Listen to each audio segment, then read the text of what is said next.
Hello friends, welcome to my channel C for coding. আচ্ছা, C for cat না, না C for coding, ঠিক coding.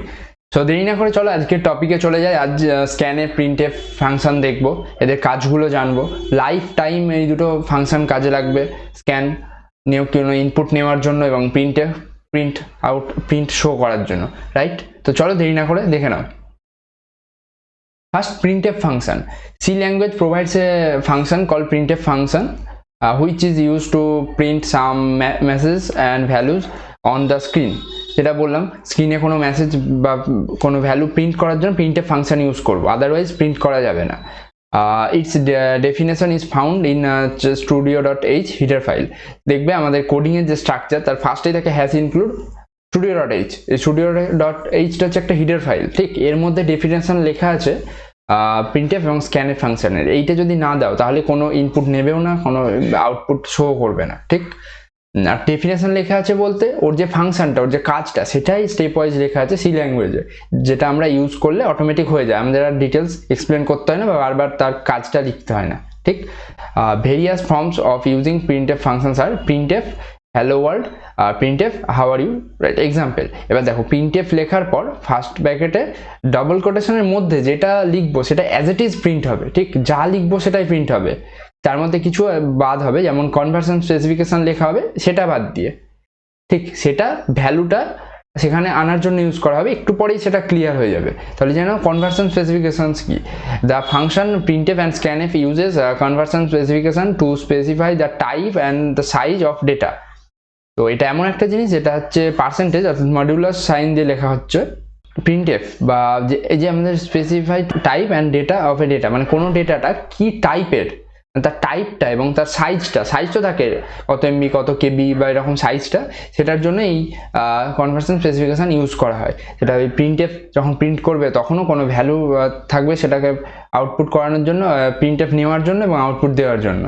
তো first হচ্ছে %d, যেটা for printing and reading integer value, আগেই বললাম প্রিন্ট করা এবং রিড করার জন্য ইউজ করা হয়। %ld অর্থাৎ লং ইন্টিজার ভ্যালুর জন্য, %f ডেসিমেল ভ্যালুর জন্য, %c ক্যারেক্টারের জন্য, %s হচ্ছে স্ট্রিং এর জন্য। আগেই দেখেছি যে স্ট্রিং কোনো নাম প্রিন্ট করার জন্য, তখন প্রিন্ট করা বা স্ক্যান করা ইউজার থেকে ইনপুট নেওয়ার সময় %s, যদি সেটা ক্যারেক্টার হয় %c, যদি সেটা ডেসিমেল ভ্যালু হয় %f, আর ইন্টিজার ভ্যালু হলে %d। এগুলোই বেসিক এবং লাইফ টাইম ইউজ হয়। চলো নেক্সট দেখে নিই। Next printing the values of A variable. চলো প্রিন্ট করার জন্য কি বললাম, প্রথমে ইন্টিজার একটা ডেটা টাইপ নিলাম, তারপর এ একটা ভেরিয়েবল, দেন 5 ওটার অ্যাসাইন করলাম যে এর ভ্যালুটা 5, দেন প্রিন্টএফ %d, বললাম যে ডবল কোটেশনের মধ্যে % দেওয়া হবে। এবার বলবে যে তুমি বললে %d অর্থাৎ %d মানে ডবল কোটেশনের মধ্যে যা থাকবে অ্যাজ ইট ইজ তাই প্রিন্ট করবে, বাট বললাম কনভার্সন স্পেসিফিকেশন ছাড়া, ঠিক? %dটা কি করছে, এই ভ্যালুটাকে ডিনোট করছে। আউটপুটে দেখবে শুধু 5 আসছে, ঠিক? প্র্যাকটিক্যালি আমরা করে দেখব। তখন %d অর্থাৎ এর ভ্যালুটা এখানে চলে যাচ্ছে, দেন আউটপুটটা শো করছে। এখানে যদি ডবল কোটেশনের মধ্যে কোনো লিখে দিতাম কিছু যে দ্য ভ্যালু ইজ, তখন সেই দ্য ভ্যালু ইজটা প্রিন্ট হতো, দেন তারপরে ওই %d এর কারণে ওই কমার পর যে লেখা হয়েছে এটা হচ্ছে একটা ফরম্যাট, এইভাবেই লেখা হয়। ডবল কোটেশন শেষ হওয়ার পর কমা, দেন হচ্ছে যে ভ্যারিয়েবলগুলোর ভ্যালু তুমি প্রিন্ট করতে চাইছো বা ইনপুট নিতে চাইছো সেটা। তো এখন প্রিন্ট করাটাই জানো, ইনপুটটাতে আসছি, সেটা স্ক্যানএফ ফাংশন। আবার ফ্লোট ফ্লোট বলতে ডেসিমেল ভ্যালু, তো 3.14 অ্যাসাইন করলাম, দেন প্রিন্টএফ %f, যেহেতু ফ্লোট থাকলে কি আগেই বলেছি যে ফ্লোটিং পয়েন্ট ডেসিমেল ভ্যালু থাকলে %f, তাই এটা মনে রাখা সহজ উপায়। ফ্লোট যেহেতু f দিয়ে স্টার্ট হচ্ছে তাই %f একটা মনে রাখতে পারো ইজিলি। আর ইন্টিজারের ক্ষেত্রে %d, ক্যারেক্টারের ক্ষেত্রে c, ক্যারেক্টার c, তো আবার ওটার জন্য %c, এটাও একটা। আর স্ট্রিং এর জন্য %s, মানে নামের সাথেই ওটার ইউজটা বোঝা যাচ্ছে, যেমন ক্যারেক্টার chm, প্রিন্টএফ %c আগেই বললাম যে ch, তাহলে এই m এর ch এর যে ভ্যালুটা অ্যাসাইন করা হয়েছে সেটা প্রিন্ট হয়ে যাচ্ছে। আর ক্যারেক্টার সবসময় সিঙ্গেল কোটে লেখা হয়, আগের ভিডিওতে বলেছি, স্ট্রিং ডবল কোটের মধ্যে লেখা হয়। দেখে না, এবার হচ্ছে মেসেজ প্রিন্ট করার সাথে সাথে ভ্যালু প্রিন্ট করার সাথে সাথে মেসেজ প্রিন্ট করবো। এবার int A float B A 5 B এত, এটা পার্সেন্ট ডি ব্যাকস্ল্যাশ এনটা হচ্ছে এসকেপ সিকোয়েন্স, যেটা নেক্সট লাইনে জাম্প করার জন্য ইউজ করা হয়। ধরো তুমি একটা কিছু প্রিন্ট করবে বাট একই লাইনে নয়, পরের লাইনে প্রিন্ট করবে, তখন সেটা হচ্ছে ব্যাকস্ল্যাশ এন দিলে সেটা যত ডবল ইনভার্টেড কমার মধ্যেই থাকুক বাট সেটা প্রিন্ট হবে না, ওই কনভার্সন স্পেসিফিকেশনের মতোই ব্যাকস্ল্যাশ এনটা নেক্সট লাইনে পরের যে পার্টটুকু সেটা প্রিন্ট করার জন্য নেক্সট লাইনে নিয়ে চলে যাবে আউটপুটটাকে, রাইট? যেমন এখানে দেখে নাও পার্সেন্ট ডি আর এখানে পার্সেন্ট এফ, আর এই যে সিকোয়েন্স পার্সেন্ট ডি তারপর পার্সেন্ট এফ, ঠিক সেম সিকোয়েন্সেই এদিকে যখন যে ভ্যারিয়েবলগুলোর আউটপুট প্রিন্ট করবে এ বি সি ডি যাই থাকুক না কেন তাদের সিকোয়েন্সটা মেনটেন হবে সবসময়। আউটপুটটা দেখলেই বুঝতে পারবে 5 নেক্সট লাইনে 8.5। তো এই পার্সেন্ট ডি কারণ এ হচ্ছে ইন্টিজার, পার্সেন্ট এফ হচ্ছে ডেসিমেল ভ্যালু, তাই ফ্লোটের জন্য বি 8.5 এবং সেটা নেক্সট লাইনে কেন, কারণ ব্যাকস্ল্যাশ এন দেওয়া আছে, ঠিক? তো যে কোনো ক্ষেত্রে প্রিন্ট করতেই ব্যাকস্ল্যাশ এন ইউজ করবে। পরেরটা দেখে নাও ইন্ট এ 5 ইন্ট বি 6 ফ্লোট সি 7.5 এবং ক্যার সিএইচ ওয়াই, এগুলো সব integer data type variable declare করে আমি অ্যাসাইন করে দিলাম ভ্যালুগুলো। এবার প্রিন্ট করব বললাম যে এবার ওয়ার্ড বা যে কথাটা সেটাও প্রিন্ট করব। ডবল কোটের মধ্যে value of A is equal to percent D and value of B এত ডি, যেহেতু ইন্টিজার ভ্যালু ডি। তারপরে দেখো ক্যারেক্টারের ক্ষেত্রে পার্সেন্ট এফ, যেহেতু সেটা 7.5 আছে তাই যদি সেখানে পার্সেন্ট ডি দিই তাহলে 7 প্রিন্ট হবে, পয়েন্টের পর যা থাকবে তা প্রিন্ট হবে না, সেটা অটোমেটিক ইন্টিজারে কনভার্ট হয়ে যাবে বা অনেক সময় এররও দেখাতে পারে, কম্পাইলারের উপর ডিপেন্ড করে। অ্যান্ড ভ্যালু অফ সিএইচ, যেহেতু সিএইচ তাই ক্যারেক্টার যেহেতু প্রিন্ট করবে তাই পার্সেন্ট সি। এবার ওই সিকোয়েন্স অনুযায়ী ইনভার্টেড কমা শেষ করে কমা দিয়ে দেন এ কমা B comma c comma D. এবার এই পার্সেন্ট ডিটা ফার্স্ট এ কে, এই তারপর পার্সেন্ট ডিটা বি কে, পার্সেন্ট এফটা সি কে, পার্সেন্ট সিটা সিএইচ কে অটোমেটিক কপি করে ও সেখানে ভ্যালুগুলো প্রিন্ট করবে, ঠিক?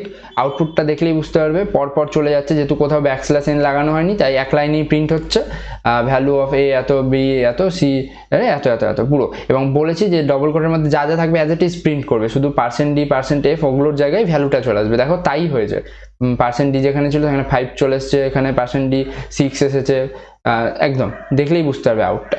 তো চলো নেক্সট দেখে নিই scanf function. C language provides a function called scanf which is used to read data from the user. আগেই বললাম ডেটাটা ইনপুট নেওয়া বা রিড করার জন্য scanf ইউজ করা হয়। It holds the output screen so that the user can enter some values. It definition in found in studio.h header file. আগে বলেছি যে printf এবং scanf দুটো studio.h header ফাইলের মধ্যেই লেখা আছে। আর এই scanf ফাংশনটা কি করে, স্ক্রিনটাকে হোল্ড করে। যখন তুমি একবার রান করালে তখন লেখা পড়লো, ফার্স্ট ধরো একটা লেখা দিলে তুমি যে এন্টারের নাম্বারটা তো তুমি দেবে, কম্পিউটারে তো ইনপুট দেবে, সেটা দেওয়ার জন্য স্ক্রিনটা হোল্ড করে, যে আউটপুট স্ক্রিন সেটা হোল্ড করে।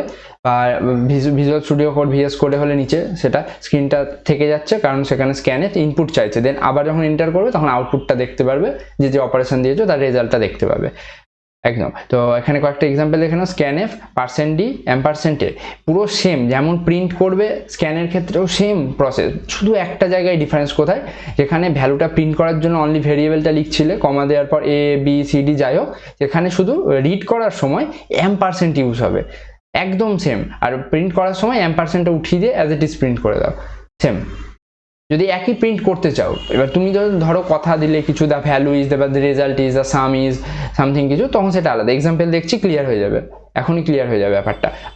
এই এম্পারসেন্টটা অলওয়েজ মনে রাখবে, আমি রেড কালার দিয়ে করে দিয়েছি কারণ যাতে এটা মনে থাকে, খুব ইম্পর্টেন্ট, এটা না দিলে এরর চলে আসবে, ঠিক? এটা হচ্ছে সিনট্যাক্স, ফরম্যাট, একটা ফরম্যাট, ঠিক? এগুলো মনে রাখার। অ্যান্ড নেক্সট আছে স্ক্যানিং অ্যান্ড প্রিন্টিং এক্সাম্পলস। তো ইন্টে printf value of A percent D, দেখো সব ঠিকঠাক করেছি, বাট এখানে আউটপুটে গার্বেজ ভ্যালু আসবে।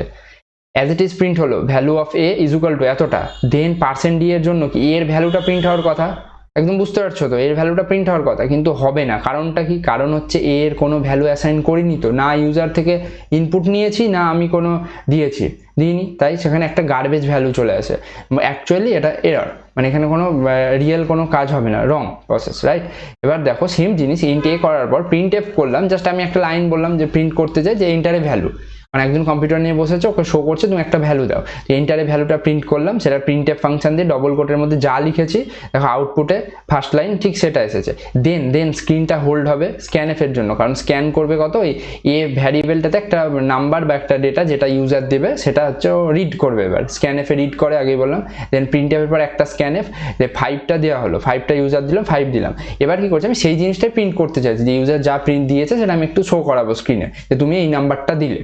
তো হচ্ছে এবার আবার প্রিন্টএফ দিয়ে ব্যাকস্ল্যাশ n দেওয়া হলো, কারণ নেক্সট লাইনে প্রিন্ট হবে না, তো এক লাইনে প্রিন্ট হয়ে যেত। এটাই হচ্ছে মানে ব্যাকস্ল্যাশ n এর কাজ। তো value of A equal to %d দিলাম, কারণ আমি জানি না কি দিয়েছে %d, দেন ডবল কোটেশন শেষ দিয়ে কমা দিয়ে এ, অর্থাৎ এর যে ভ্যালুটা সেটা এখানে প্রিন্ট হবে। এর ভ্যালু ইউজার 5 দিয়েছিল তাই 5 প্রিন্ট হলো। ঠিক বোঝা গিয়েছে?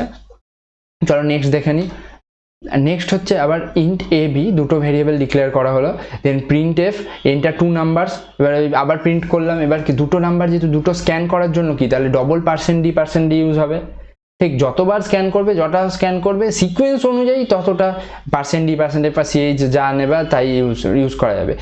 %d এবং কমা দিয়ে %a কমা দিয়ে %b, এটা এক লাইনে করা হয়েছে। সেম জিনিস যদি ডবল খাটতে চাও তাহলে আগের স্লাইডে যেমন একটা নেওয়া হয়েছে এবং সেটা প্রিন্ট করা হয়েছে, এবার সেম জিনিস করবে আর একটা করবে, সেখানে কি এর জায়গায় বি হয়ে যাবে, বি এর ক্ষেত্রে নিচ্ছ, কিন্তু সেটা শর্ট ফর্মে যাওয়ার জন্য আমরা কি করব এই এক লাইনে করব। এন্টার 2 নাম্বারস বলে দিলাম একবারই, তার মানে ইউজার কি দুটো নাম্বার দিবে এবং একটা নাম্বার দেওয়ার পর স্পেস দেবে, দেন আরেকটা নম্বর দেবে। ঠিক, এবার তারপরে যখন স্ক্যান করবে তার পরপর স্ক্যান করে নিল। এবার প্রিন্ট করার ক্ষেত্রেও তাই value of A %d and value of B %d, যেহেতু ইন্টিজার ভ্যালু আছে তাই dd। এবার %d এর জন্য কমা দিয়ে এ কমা বি, একদম পুরো এ এর ভ্যালুটা প্রথম %d তে, বি এর ভ্যালুটা প্রথম দ্বিতীয় %d তে চলে যাবে। এবার যদি বি কমা এ দিতে তাহলে কি প্রথমে বি এর ভ্যালুটা যেত, তারপরে এর ভ্যালুটা আসতো, যা বললাম সিকোয়েন্স অনুযায়ী হবে একদম। এবার তারপরটা দেখলাম ইন্ট এ ফ্লোট বি, এবার চাইলাম কি এটা ইন্টিজার ভ্যালু হবে, বিটা ডেসিমাল ভ্যালু হবে। তো printf enter the 1 integer and 1 decimal number. আবার কি করছি একবারই করতে চাইছি, যদি তুমি আলাদা আলাদা খাটো বারবার ইন্ট লিখলে আবার প্রিন্ট করলে যে এন্টার ডেসিমাল নাম্বার, স্ক্যান করলে আবার প্রিন্ট করলে আমার ডেসিমাল নাম্বার এটা, দেন আবার বললে যে ইন্ট বি একটা ভেরিয়েবল, সেটা বি এর জন্য ডেসিমাল নাম্বারটা ইনপুট নাও, দেন সেটা প্রিন্ট করো। তাই এটা এক লাইনে করা হচ্ছে, enter integer and decimal number. Then %d এবং %f, আগেই বললাম %d কার জন্য, এ এর জন্য, যেহেতু এতে তুমি স্টোর করতে চাইছো ইন্টিজার ভ্যালু 5 কথার কথা, এবং %f দিয়ে b তে স্টোর করতে যাচ্ছ সামথিং পয়েন্টে 5.5, ওটাতে 5 এটাতে 5.5, তাই %f। এবার সেম জিনিস আগেই বললাম যে কনভার্সন স্পেসিফিকেশন মনে রাখা উচিত, এবং এটা প্রথমে একটু গড়বড় হবে, ভুল হবে, বাট কিছুদিন পর দেখবে অভ্যাস হয়ে গেছে, আর দ্বিতীয়বার ভাবতে হচ্ছে না, অটোমেটিক হাত চলছে। তাই চাপ নেবে না, ভুল হতে পারে, ভুল হতে হতেই শিখবে, কারণ ভুল না হলে কোনোদিন শিখতে পারবে না। তুমি যদি ভাবো একটা লেকচার শুনে তুমি এক জায়গায় চলে গেলে, তা নয়। যারা এক্সপার্ট হয়েছে আজ পর্যন্ত আমি দেখেছি অনেক সিনিয়রকে বা অনেক স্যারকে, তারা আজ থেকে অনেক দিন ধরে প্র্যাকটিস করতে সেই জায়গায় গিয়েছে। কেউই ইজিলি কোনো জায়গায় পৌঁছায় না, প্র্যাকটিস থাকেই একদম। তো হচ্ছে এবার তাহলে কি তোমরাই বলবে যে প্রিন্ট করার জন্য তাই %d হচ্ছে ইন্টিজার ভ্যালু, এটা প্রিন্ট করব, এবং %f দিয়ে বিটা প্রিন্ট করব। ঠিক বোঝা গিয়েছে? তাহলে আজকে কি করলাম, প্রিন্টএফ এবং স্ক্যানএফ ফাংশনটা জানলাম, এই দুটো খুবই ইম্পর্টেন্ট এবং ইজি কনসেপ্ট, তেমন কিচ্ছু নেই, জাস্ট ইজি। যেটা যদি C++-এ যাও তাহলে সি আউট দিয়ে প্রিন্ট করা হবে, সিন দিয়ে রিড করা হবে, এবং C++টা অনেকটা বেটার করেছে এই কারণেই, কারণ হচ্ছে সেখানে এই কনভার্সন স্পেসিফিকেশনের পার্টটা নেই, যে %d %c তুমি যা দেবে সেটাই ওর অটোমেটিক রিড করে নেবে, বাট সেটা ফ্যাক্টর নয়, আমরা সি শিখছি তাই সিতে যা আছে সেটাই জানবো। তো আজকের যদি কোনো ডাউট থাকে কমেন্ট করো, আমি কমেন্টে অ্যান্সার দেওয়ার চেষ্টা করবো, আর সেরকম হলে আমি নতুন সেই টপিকে ভিডিও বানিয়ে দেবো। তো দেখাচ্ছে নেক্সট ভিডিওতে, ততক্ষণ টেক কেয়ার, বাই।